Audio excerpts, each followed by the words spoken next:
What if Emperor Palpatine wanted as many people as possible to die? Today on the What If Brigade, I'm going to be sharing with you one of my Star Wars theories that I think helps people understand the Star Wars universe a lot better. And that is the simple fact that Emperor Palpatine wanted as many people as possible to die and did not care who they were or what side they were on. And this puts a lot of truly baffling imperial decisions into a completely different light. And I think it's important to start out with how Emperor Palpatine rose to power. And the way that he did this is that he was controlling a separatist revolt, and then he seized emergency powers as the chancellor. And there was a war where he was essentially in charge of both sides.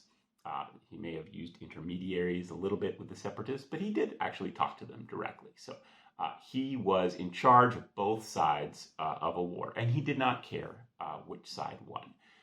As the chancellor with emergency powers, he could have obviously negotiated with the separatists and given them whatever they want. So if he cared at all about what the separatists were doing, he could have given them whatever, and they could have come to a negotiated solution.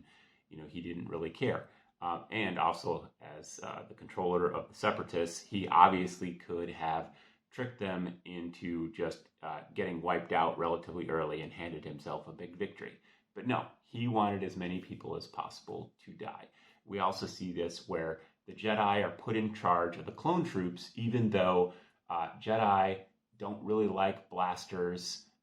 They don't usually work with group tactics or work with thousands of people.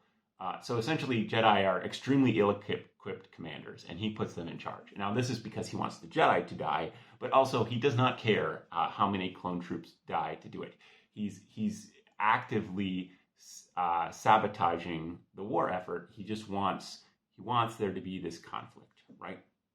And when the war is over, and the Jedi are destroyed, and the separatists are beaten, he immediately works to build a rebellion. No, really.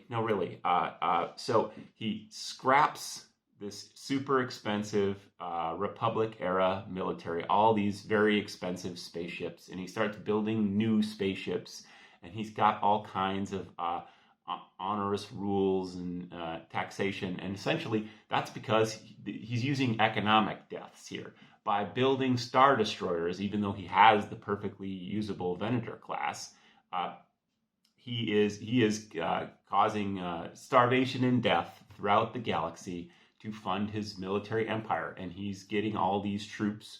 I'm sure most of them are conscripted or poorly paid, whatever. And he's getting them into the Imperial troops. And he wants there to be a rebellion. He wants these Imperial troops to die. And we can see this in all of the designs. The TIE fighters are pieces of crap.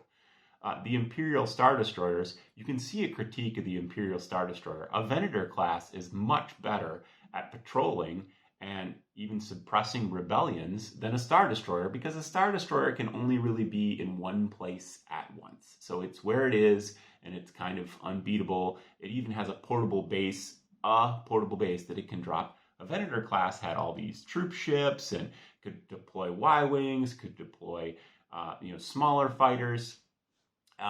With hyperdrive, a Venator class could deploy fighters to a dozen different planets at once.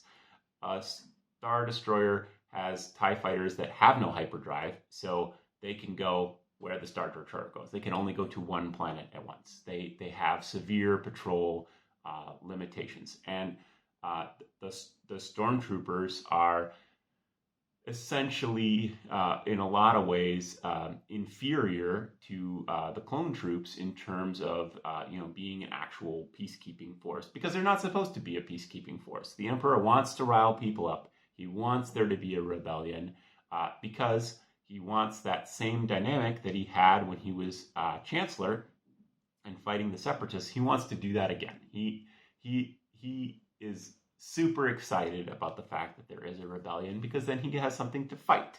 and he, just he's if the rebellion didn't exist, he would have created it. He would have gone out and found somebody to rebel, and he would have funded it and made it so that there was a war, because he wants these groups to keep fighting, and you can see it in everything that he does. And the the pinnacle of his mindset is the two Death Stars, which are absolutely ridiculous from a military standpoint. He blew up Alderaan. That was a horrific loss to the Empire in terms of wealth and people, and encouraging other planets to rebel. The ability to destroy a planet is not only insignificant next to the power of the Force, but it's really stupid in terms of getting people to not rebel against you. We can see in subsequent movies that lots of, in a society where many relatively poor people can have access to a hyperdrive ship, there's lots of people from Alderaan who were off the planet when it was destroyed, and of course they would do anything in their power to get back at the Empire. They are incredibly angry, and their rage does not diminish over the years. And that's what the Emperor wants. He wants those people to come after the Empire, to destroy as many things as possible. He does not care how many stormtroopers die. He doesn't even really care if the Empire falls. I mean, he is a powerful Sith Lord. He doesn't do anything with the Empire in terms of, like, there's nothing he's really, like, accumulating or any big programs that he does that are at all interesting. He used his position to destroy the Jedi, but once the Jedi were destroyed, his purpose is being a dark side person. So even if the Empire is overthrown and he had to, flee and raise up a separatist army again, he doesn't care about any of that. He just wants as many people as possible to die. So this is my Star Wars fan theory. Sorry if it's a bit of a downer, but what do you think? Do you think that Palpatine was trying to be to run an empire and do things and create things and rule with an iron fist and wanted to control people's lives? Or do you think he just wanted to kill as many people as possible? Put your response down in the comments below. This has been the What If Brigade. Have a great day.